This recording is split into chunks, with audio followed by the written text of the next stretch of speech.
This is the first video in a new build series for the Viam Rover. I've already made a video that details my high-level experience, some of the problems I faced, and in this series we'll dig deeper into building the robot and showing some of the problems in action, how to debug, how to spot those problems. So the first step will be to set up the Radxa X4 board. That will mean attaching the heatsink, installing the operating system and getting everything working as far as we can before putting it into the robot. It's much easier to install before inserting into the robot because we need to have those peripherals like keyboard, mouse, and monitor cable. So let's dive into the build. So here is the Radxa. This is what we're going to set up.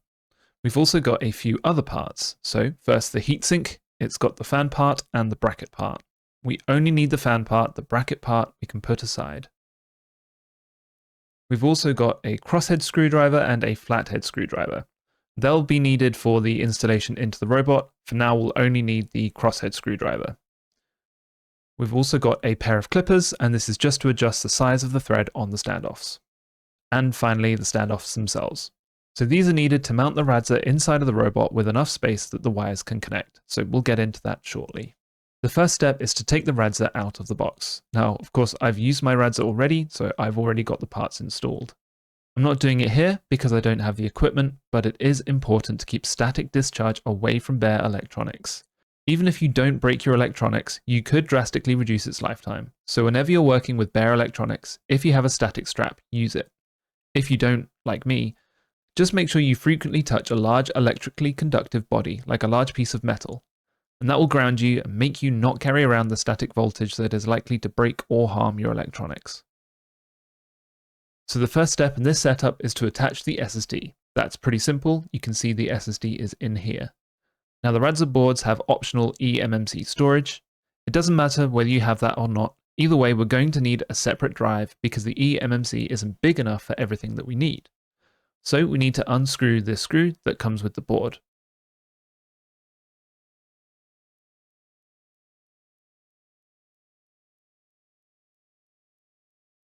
This is what your board will look like before plugging the SSD in. Then you can unwrap your SSD, slot it into this slot, and it will be leaning upwards.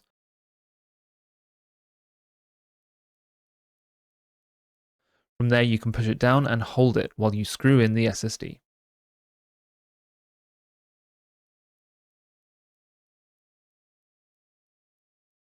The SSD is in. Now all we need to do is set up the heatsink. So for that, the heatsink will contain a pad, which is the thermal paste. The thermal paste connects to the heatsink so that heat transfers properly.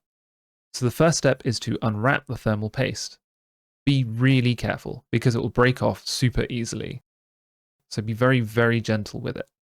Pull one layer off, stick it down onto the board on the underside here, and then very carefully peel the other layer off.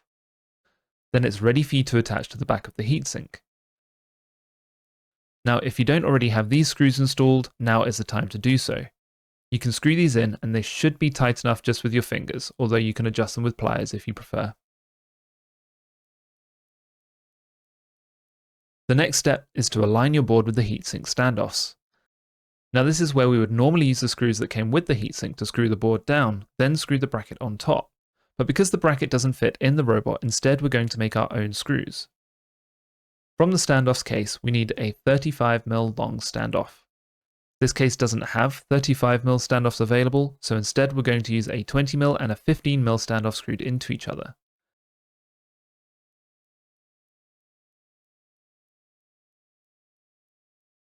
For now, you can just take the 20mm standoff, and what we want to do is screw into the board here.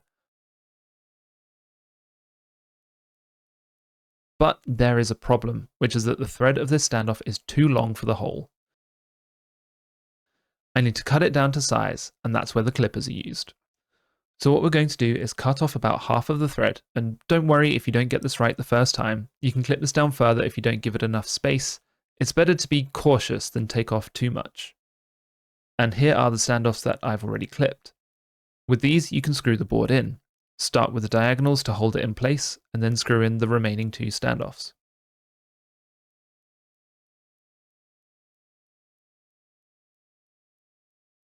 Now the standoffs are in, and the heatsink is attached with the thermal paste in between. However, I said we needed 35mm standoffs, so I need to screw in the remaining 15mm standoffs. No need to adjust the thread on these because they're already designed to fit the other standoffs.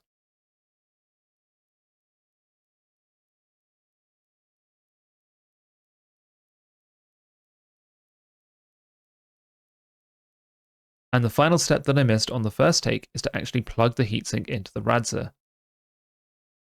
This wire here needs to be connected into this port to enable the fan.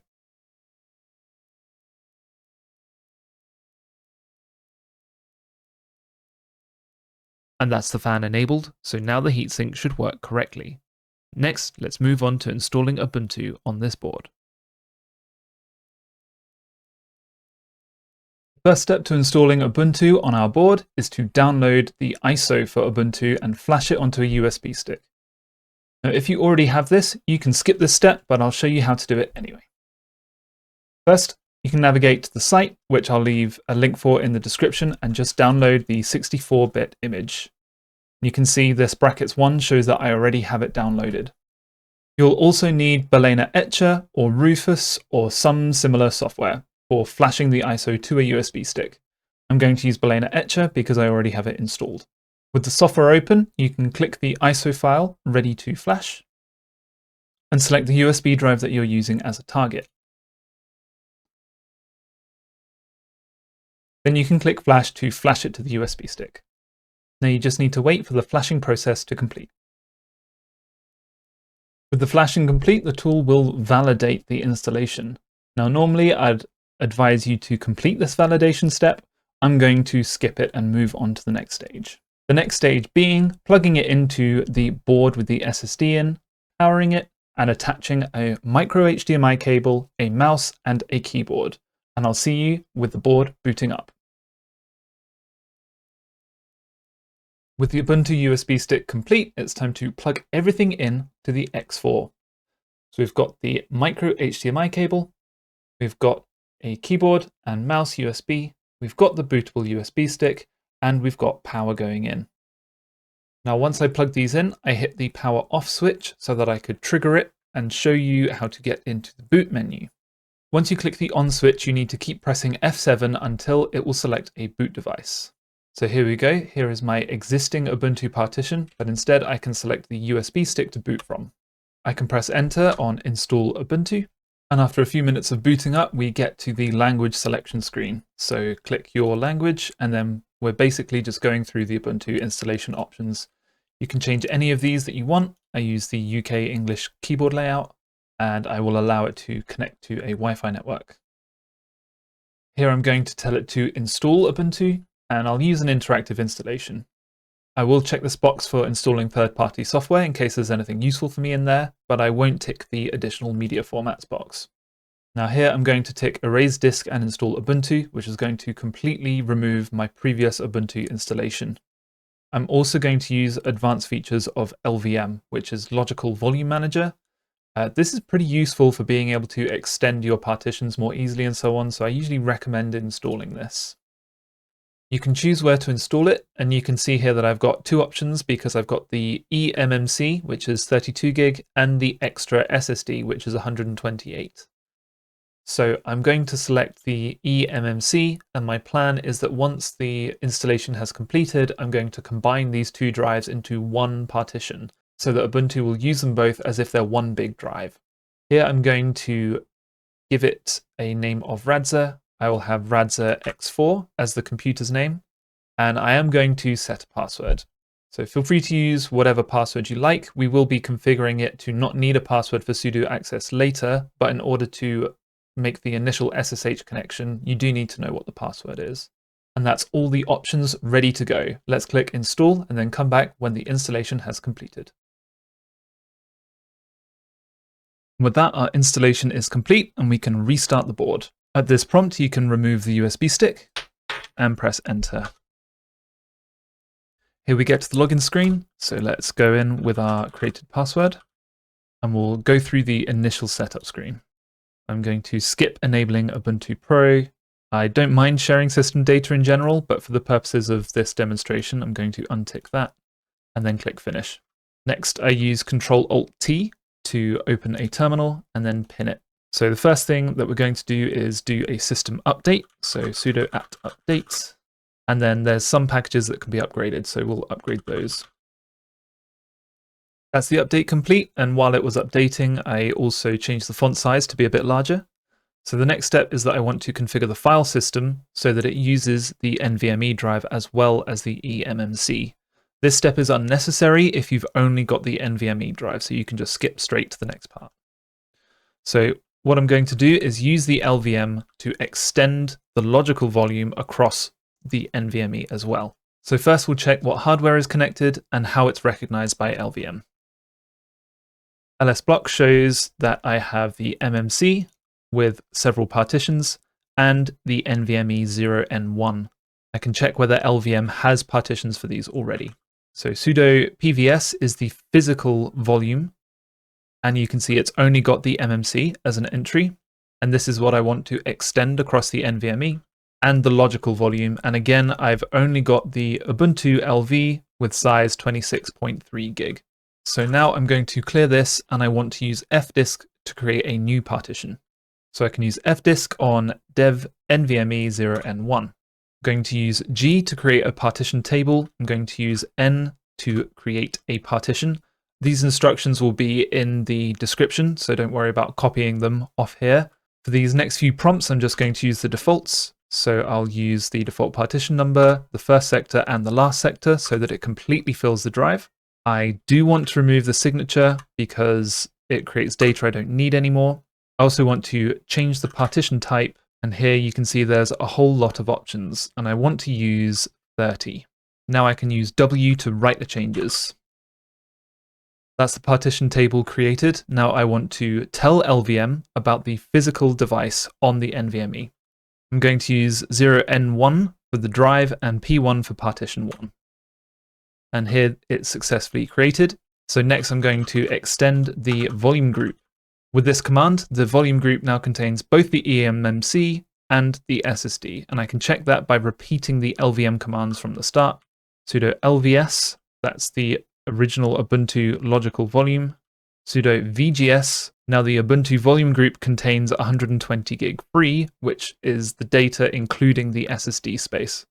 And sudo PVS, which now contains the two physical volumes that are part of the volume group.